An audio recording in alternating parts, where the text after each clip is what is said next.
আসসালামু আলাইকুম। Hello everyone, সকলে কেমন আছেন? আজ আপনাদের সামনে অসাধারণ একটা নতুন ভিডিও নিয়ে আপনাদের সামনে হাজির হয়েছি। আপনারা দেখতে পারতেছেন এখানে কাঁচা মরিচ গাছ, এখানে সবগুলা মরিচ গাছ। অনেকগুলোর মধ্যে মরিচ আসছে আর আবার অনেকগুলো মরিচ আসছে না এখনও। আপনারা দেখতে পারতেছেন মরিচ গাছগুলো অসাধারণ সুন্দর দেখা যায়। এই মরিচ গাছগুলো আমি কিভাবে রুখছি আপনাদেরকে আমি বলবো। আপনারা জেনে যদি আপনারা এইভাবে চাষ করেন তাহলে মরিচের ফলন অনেক ভালো পাবেন।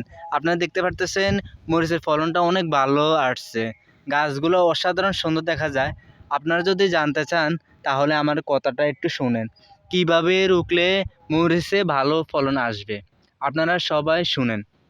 প্রথম আপনারা মরিচ গাছ রোকার পরে আপনারা কালো যে কোনো সার দিবেন, ড্যাব বা টিএসপি যে কোনো সার দিবেন। আপনারা সার দেওয়ার পরে কিছুদিন পরে মানে 15 বা 20 দিন পরে আপনারা গাছগুলোর গাছ যদি উঠে গাছের ভিতরে আপনারা গাছগুলো বাছে দিবেন কাছে দিয়ে বা হাল কোদাল দিয়ে, যে কোনো হাল কোদাল দিয়ে আপনারা বাছে দিবেন।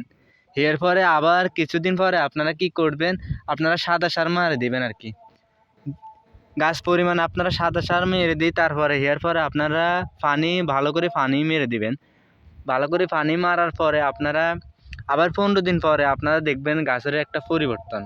আবার 15 দিন পরে আপনারা আবার আরেকটা নিট দিবেন আর কি।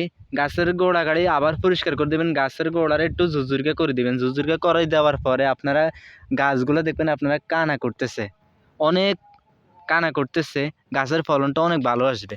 আপনারা এই জায়গা দেখতে পারতেছেন গাছের ফলনটা অসাধারণ সুন্দর দেখা যায়। আমার ভিতরে অনেকগুলো মরিচ আছে ভিতরে, কিন্তু উপরে দেখা যায় না, উপরে পাতার কারণে দেখা যায় না। তো ভিডিওটা এ পর্যন্ত। আপনারা যদি এরকম ভিডিও পেতে চান তাহলে আমার চ্যানেলটা সাবস্ক্রাইব করে দিবেন। সকলে ভালো থাকবেন, সুখে থাকবেন। আল্লাহ হাফেজ।